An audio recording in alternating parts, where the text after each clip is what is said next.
we've all know the importance of putting systems in your business, but there's a lot more to it than that. It's such a simple concept, Dennis, that I think many of us don't really even bother because we're so busy with the day to day, especially if we're just starting our businesses.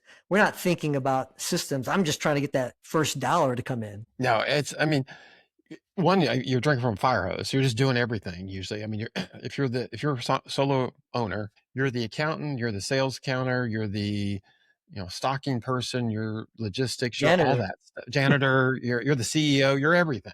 Um, but then eventually it begins to evolve, and you probably pull in people or at least contractors or something, and all of a sudden you expect them to know exactly what you're doing, and that's when things begin to break down. And so it's really, really important to document processes. And Benny, you and I see it a lot too as we come in to help companies with automation. They want to approve a process, but they don't have it really documented. And we can do it, but it adds a lot more cost because we've got to help them figure out where they're heading and where they're going. And a lot of times they don't even realize that Mary's over here doing something that nobody even knew was part of the process. And so those are things where you've got to kind of pull together and think through.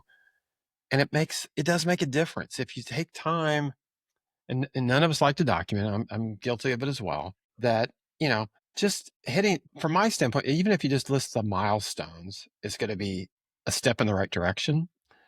And then, but there's people that can help you do this, and that's our guest today. And so it's one where it helps life become better for you. Yeah. So today we have Hannah Rawiszer, and she is the CEO of Helping Hannah Professional Services. She really breaks this down into bite-sized chunks and really talks about the importance of systems, the idea of mental load, and really what that means for us.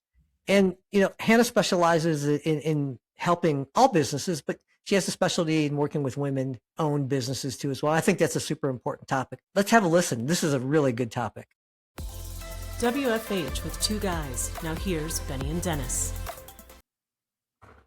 Dennis, all of my grown up life in the entrepreneurial world, after we've decided to go ahead and make our businesses real and actually take that first step, a lot of the times I have an idea, and the important thing was generating money, is just getting the business off the ground. And as the business matured and went through different stages, the thing that I was always told, and I'm sure you were too, is you got to start putting systems in place. You got to systematize everything within your business. Yeah.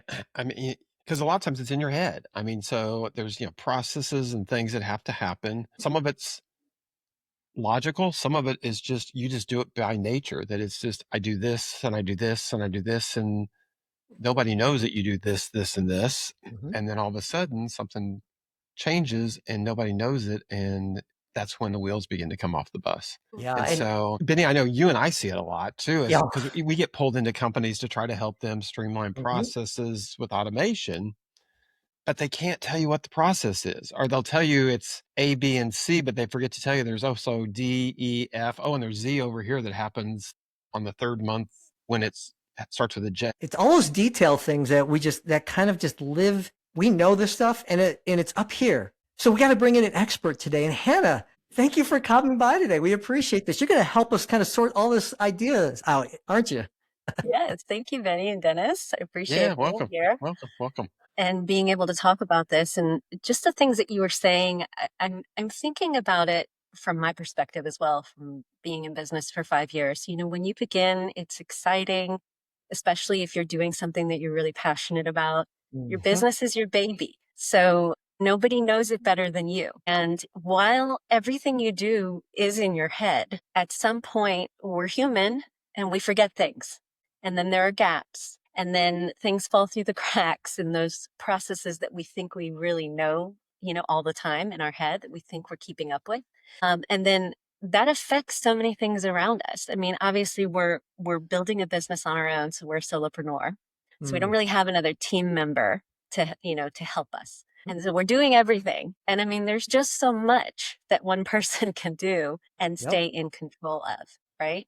And Mm-hmm. making sure that everything is being touched, especially your clients and your Yeah. customers and how you Well, focus and you on think about it, this applies also to a company that has multiple employees. And that. so, Absolutely.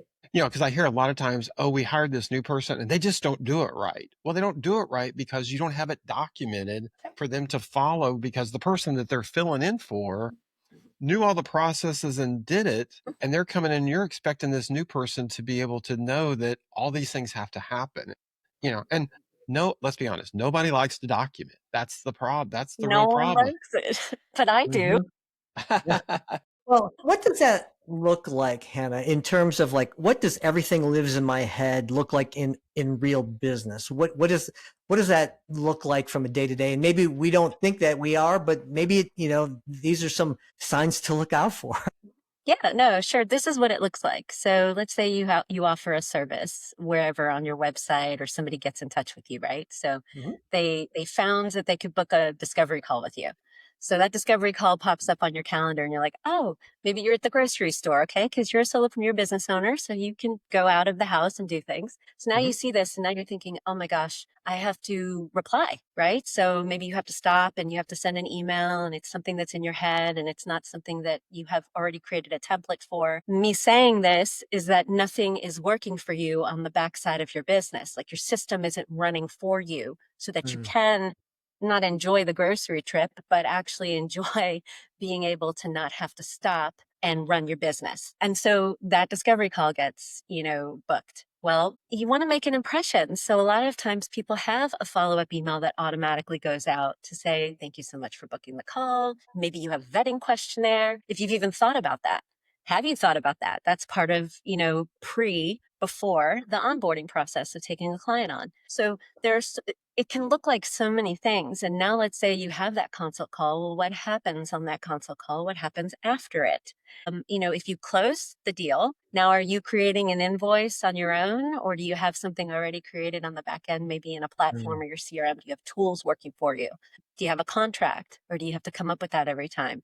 It's all this manual stuff that, yes, we understand it's all in our head. Those are the manual processes, but what is it really creating in your life? Mm. Is it always making you feel like you have to be there in your business, that you always have to be in control? Or is there a point where you say, hey, I can do other things? Because why did you create a business? To just always be at your desk? No, you didn't go into business for yourself to always just be at your desk and always be working in your business.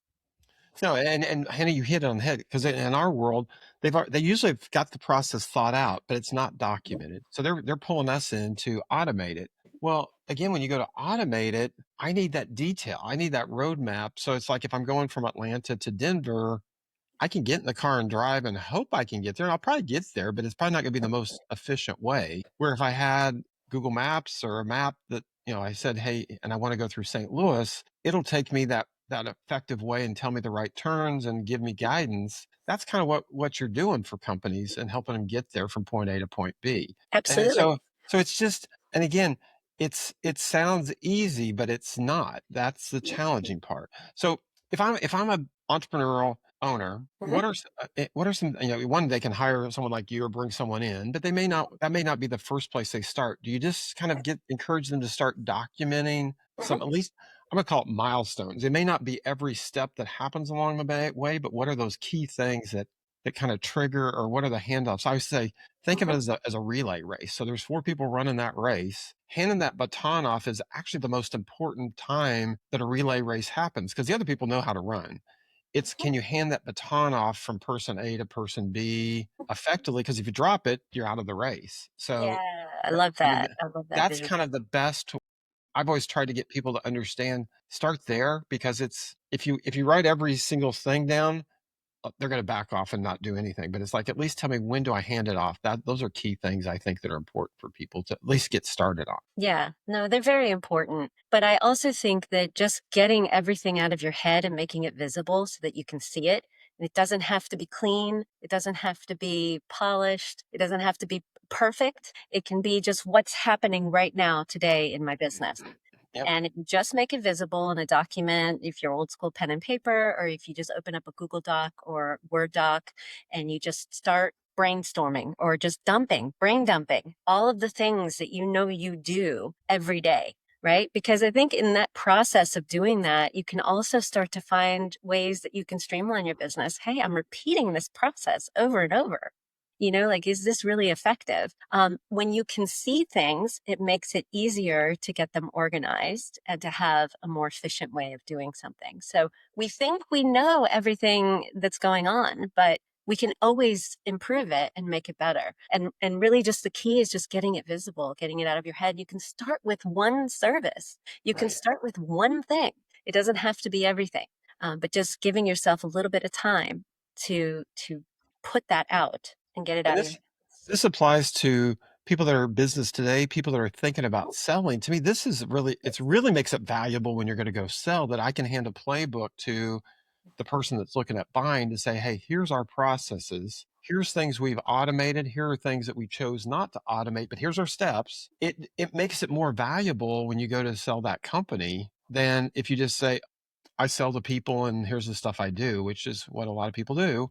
And then you wonder why you don't get the value out of the company that you thought you were going to get, because they have to come in and do all this work. If you do the work ahead of time, that's the value you're really selling to them. Well, yeah, I mean, you're setting the standard for how you run your business. And so for them to understand if it's a valuable business that they want to own or buy from you, or franchise they want to buy from you, they need to see that you've had some sort of order or organization, or you had some sort of plan for outcomes in your business. So, I just don't see how anybody would even be interested in something if they just say, oh, that's a great concept or idea. But if I have to start everything from scratch and figure it out myself, at least you're giving them something to start with. You're giving them a foundation. They don't have to And do everything you did.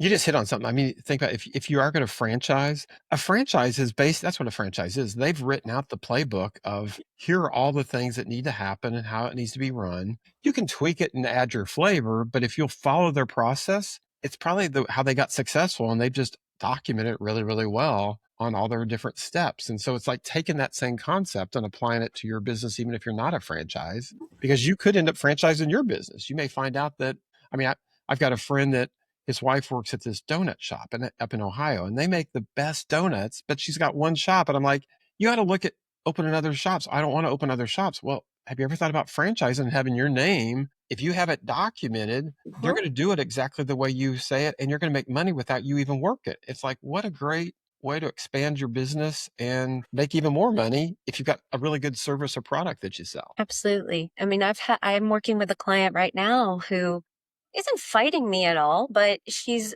very sure about the fact that she doesn't really want to grow to the point where she has employees, right? And I can identify with that because I never wanted to have an agency, right? Yeah. I mean, maybe a little bit help here and there with specific things, like social media or things like that, we could outsource. But for the most part, I wanted to create a business that I can do that gives me, the work model is not keeping me strapped to my desk all the time, right? So, we were talking about this. We're going through process mapping and the client journey mapping, and I'm constantly asking, well, who's going to be the owner of this task? Who's going to do this? And a lot of it is her, right? But then some things she's saying, well, I could see a future admin doing this down the road. Okay, that's great. But, there was a lot of conversation about how there isn't going to be the growth of employees. And we brought up the fact that, oh, do you ever want to sell this business one day? Do you ever want to sell this, your franchise that you've built here? The answer was yes. And I said, well, everything we're doing here is going to play a huge role in that. Yep. So just to end that, what we were talking about, that is a real life example of somebody, utilizing that path for process mapping rather than wanting to build a team or grow that way. And again, the team may not be employees. I mean, like mine, I don't have employees, but I've got several 1099s that work with us that they still need to know the process and how we work and, how we interact with our customers, as tickets come in through the website, how we respond. So that had to be documented because some of them are in the US, some are in Poland. And so I wanted to make sure that their conversations were going to reflect how we actually work. And culturally, we didn't have two different things conflicting. And so again, that has to be documented, and especially if they're 1099s, they may not be with you for long periods of time. You may be flipping and going to other people. So you've got to be able to ebb and flow and make sure, and you don't want to sit and have to spend 5 days training someone where you could actually give them some videos and documents and let them kind of follow through and then touch base with them. That's how you get more productive. It's so true because yes, it works okay to maybe not have these processes in place when you are running your business and doing things your own way. But when you start to realize, okay, I do need to delegate, I do need to enable support in my business, and then you have these consultations with maybe somebody that's an executive assistant or a VA, because a lot of people start off that way, right? A virtual assistant.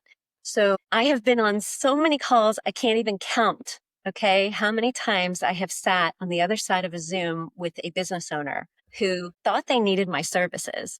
And I had to ask tons of questions in order to extract what they needed me to do, in order to create a scope of work for them, to create a proposal, to tell them how much this is going to cost them every month and a retainer, okay, to procure my services. So many business owners don't even know what to tell a 1099 or somebody they want to outsource to help them what they even need to do. And that wastes time, that wastes training, that wastes energy, that wastes money. Yeah. Because of the turnover, because now you brought somebody on your team, they're not doing as well as you expected. Well, you're the reason why they're not doing what is expected because they didn't know what to do right. Maybe they're not even the best fit for you, but if they don't know what you need from them, they're just going to show up and try. Yeah, because I mean, I know that as we go into this summer, I'm going to hire a summer intern just to work with me on doing some stuff. Because there's one thing that Hannah does that is really, really cool. After she meets with some people throughout the week, she does a profile and highlights that person, and this kind of captures some key information. Well, I'm going to train my summer intern to help me do that because this person's a really good writer, and so I'm going to capture the notes, but hand it up. So again, I've got to document that process to say, okay, here's the things I'm going to do. Here's how I'm going to hand that baton off to him so he can do these things and get it ready to come back out there and do it on a weekly basis. Because I found that while Hannah trained me to do it, I'm not good at it. It gets pushed off because I don't like to write, but I can sit there and note all the things I want to do and let someone bring it to life. And so those are things. And again, I encourage you, if you haven't ever met Hannah, definitely reach out to her because I'm sure she'll do one of the follow-ups with you sometime. It's really neat how she does the profile. It's a really neat feature. Thank you very much. I appreciate Hey, that. Man, can I ask a question real quick here? Can you talk about, as we're talking about process and systems, and I really was looking through some information here. Can you talk about scope creep and how do most businesses accidentally create that in their business? Well, I just did a webinar about this, actually. I co-hosted a webinar with a man who is a CRM expert, strategist. His name is Aman Thakral. Mhm. And, we had such a great time talking about this because it is a problem. Now, he does CRM implementation. He also does some automation like you all. And I, of course, am the process person. So we fit so well in that conversation to tell everybody, hey, this is what needs to happen first so you don't have the scope creep. Because if you don't really understand the process, again, I mentioned to you scope of work, right? Everybody who's a 1099 VA, if you're doing the job properly, the way you should be doing it so that your life doesn't get difficult, okay, you should have a scope of work agreed upon with you and that business owner. To prevent the little things that come up that you are not charging for, that makes you do more as the 1099 for the business owner that you did not realize when you first made this contract with them that they were going to ask you to do.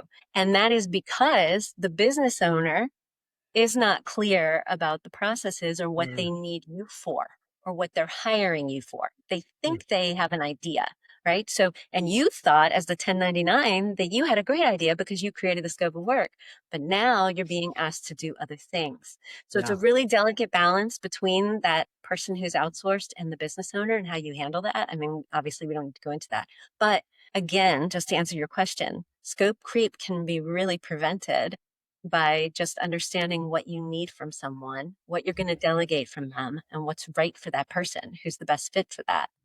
Because if you have that document and you understand the scope, if things do start creeping, you can say, "Hey, we're going to put that in the parking lot," and you note it, and then you can do an add-on or whatever. But there's so many that don't understand what the scope is, and you're right, it starts here and it just starts getting bigger and bigger and bigger on them.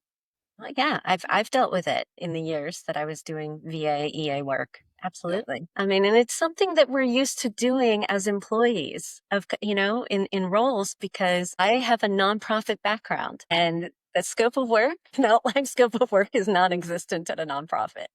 Okay. Everyone wears the hat Yeah. that you are given in that moment that you're needed to wear that hat. So it becomes exhausting, long hours. We know nonprofit And your hat has many different sides to it, so you can turn many it. different sides. Right.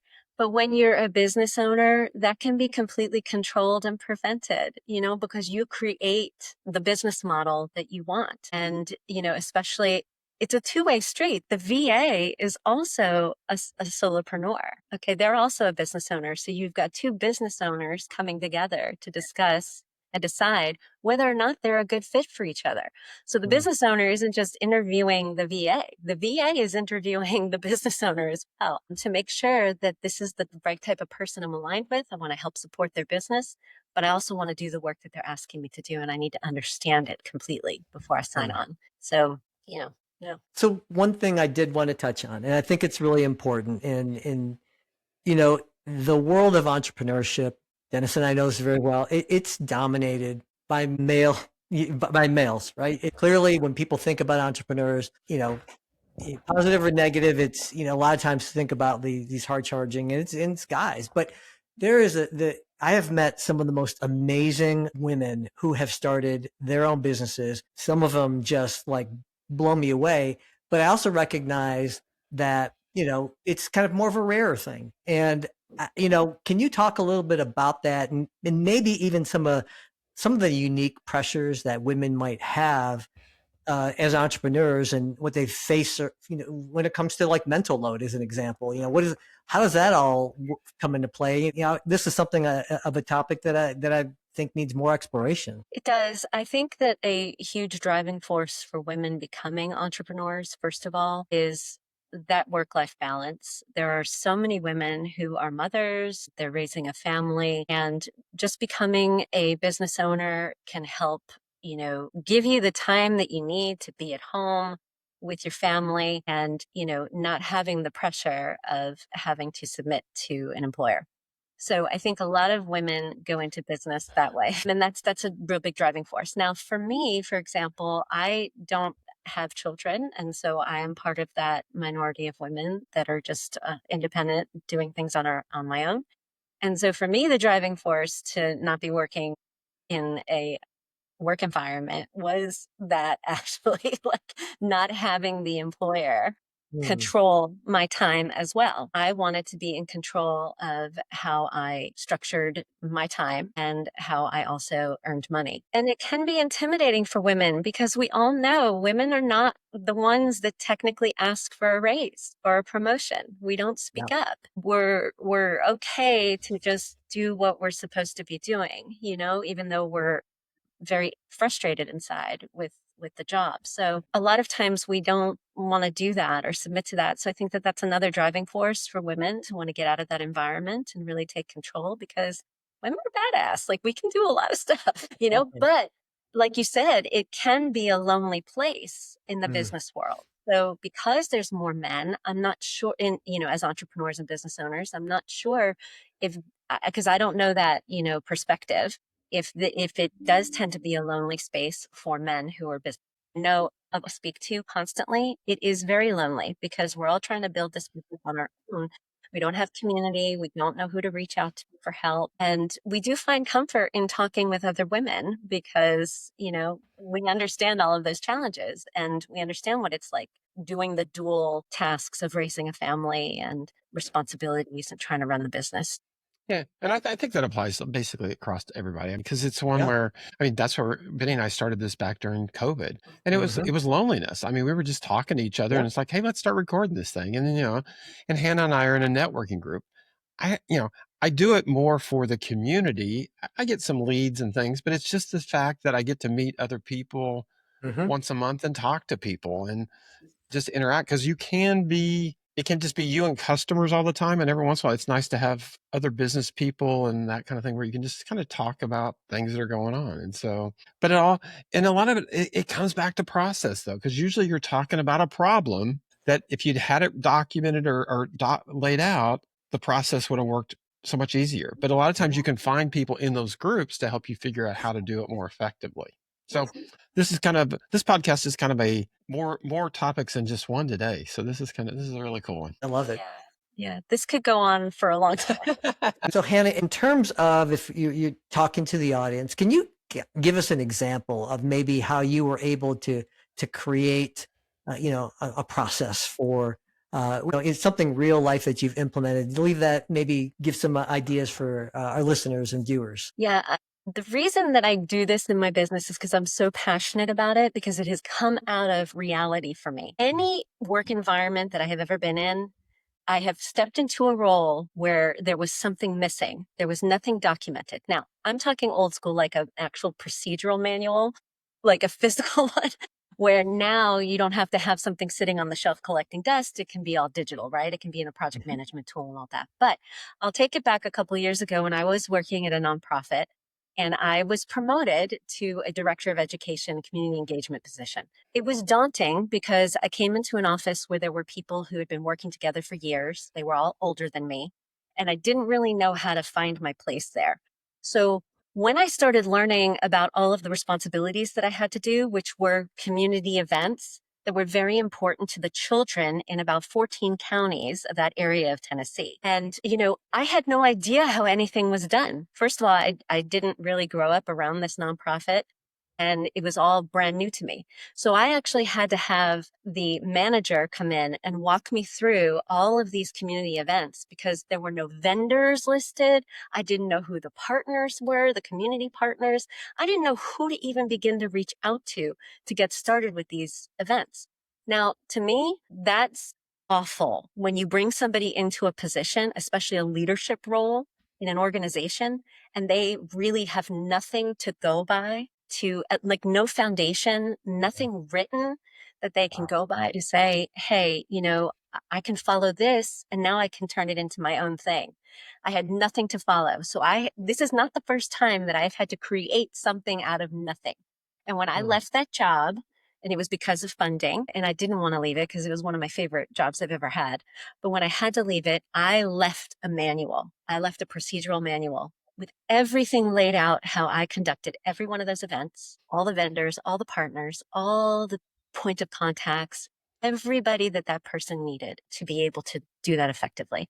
It's just a start. It was something that I handed over to them. So that is all about making these processes and these systems visible, documenting them in a calm, sustainable way so that whoever is around you on your team or whoever comes in after you can take over.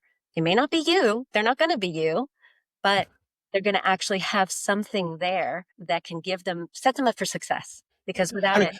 And this applies, I'm going to use my HOA so Easter was just recently. And so every year we do an Easter egg hunt. Well, every year there's 4 or 5 moms that put it on. Nobody has it documented. And so every year it's like a brand new event. And it's like finally 4 or 5 years ago, it's like, write this thing down so where do you get all this stuff? What's the dates this have to be done by? Who has to do this? And then it's like, okay, the next new moms coming in to run the Easter egg hunt don't have to sit there and recreate it. They can add on to it. That's right. But they don't have to sit there and figure out, okay, I got to go buy all this stuff here and there. And you can create a budget and you can manage things much more effectively. You can apply this to not only business, but just your personal life. Everything. This makes life so much easier when you have some sort of process set in place for something. And again, it does not have to be polished. It does not have to be perfect. It just needs to be what is in that moment for that task to get accomplished. We're going to have you back, Hannah, because I think that there's a lot of other things that we want to cover. And this is a topic that's near and dear to my heart for sure. And I know there are going to be some people out there who maybe need to talk to you and offline and maybe have a specific question. What's the best way for people to get a hold of you? Well, I'm on LinkedIn. So if they just search for Hannah Rawiszer, they can find me. I'm a client journey strategist. And also Rawiszer, Rawiszer, and Hannah with 2 H's, H at the end. And then they can go to my website. It's www.helpinghannah.com. And there you can learn all about my signature service, my client journey accelerator. And you can also get on my email education course. It's free. And it is a lessons. It's a course that can walk you through just going ahead and starting some frameworks in your business to get this going, get this rolling. I'm always available to be reached out to as well. Thank you so much, Hannah. This was really you've got me thinking, got my wheels turning here. Yeah. Thank you so much for stopping by. I really appreciate it. Thank you both for having me. Yeah. Hannah, Appreciate thanks the a lot. conversation. Thank you.